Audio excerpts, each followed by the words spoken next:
Hey everyone, um, today I'm going to be doing a review on the Smith & Wesson M&P 9. First, we can go ahead and make sure that we're safe. You can see it's unloaded.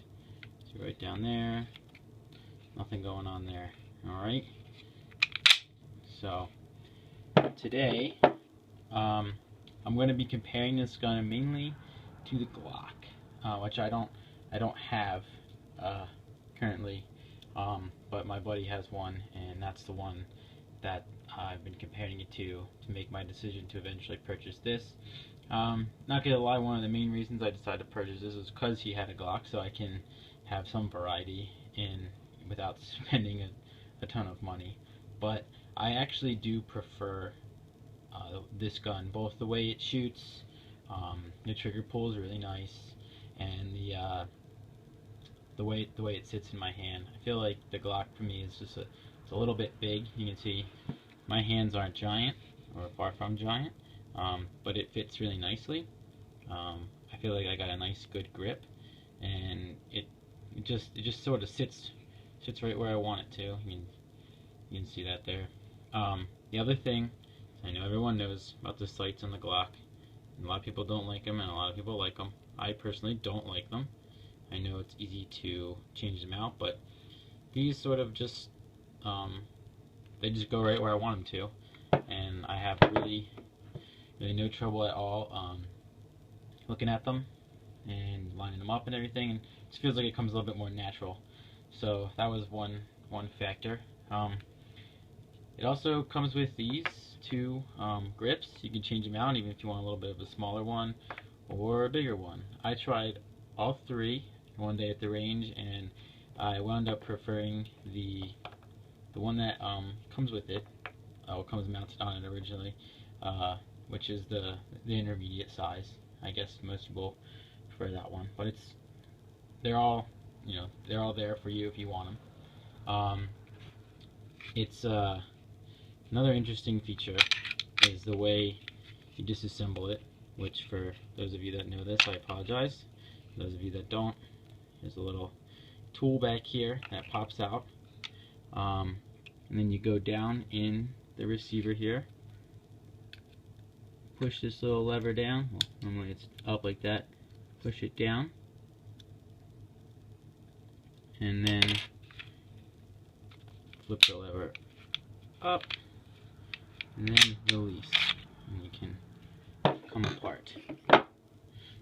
So once I disassemble it, I don't particularly care for that all that much, but I also don't really mind it at the same token. So it is what it is.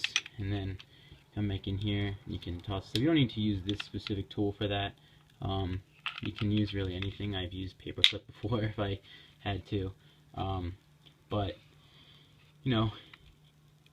it's some people would be upset about that. The trigger pull is really nice. It's really smooth. I really like it. There's not too jerky at all. So that's really nice. The one big gripe I guess I have, and this is not just of this gun, I know. It's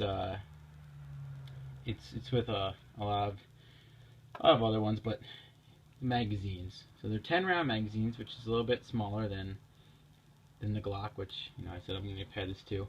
But what I don't like about this is how difficult it is to load. And I know someone out there is going to be, it's so difficult. Well, it isn't once you get used to it. But for some people, it's really difficult, and it hurts, at least at first.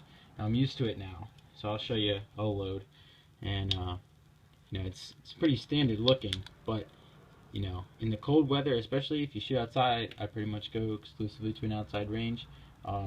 It really hurts to load that out in the cold when it's like 15 degrees. Whereas the Glock, I feel like loads like a dream. It's just really smooth. You don't have to use a lot of pressure. Now these are broken in a little bit, and I think they've gotten a little bit better. But from day one, the Glocks were just smooth.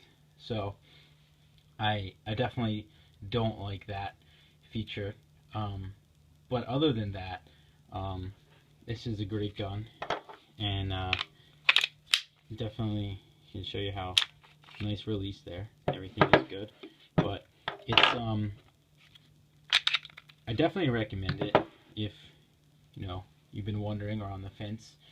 I can't comment as I'm not going to comment as far as which one is better, this or the Glock, because everyone knows how that debate rages. But for me, I chose this one. I also have access to a Glock pretty much every time I go to the range when I go with my buddy, so I get to shoot whatever I choose. But it's personal preference, I think. But I really do like the way this one operates, and also how it feels in my smaller hands. I don't have giant hands, so I feel like it just sits a little bit better. So, alright, well, I'll be back with more reviews, and I will have a shooting demonstration of this gun, and all my other ones when I get out to the range on a nice day. Alright?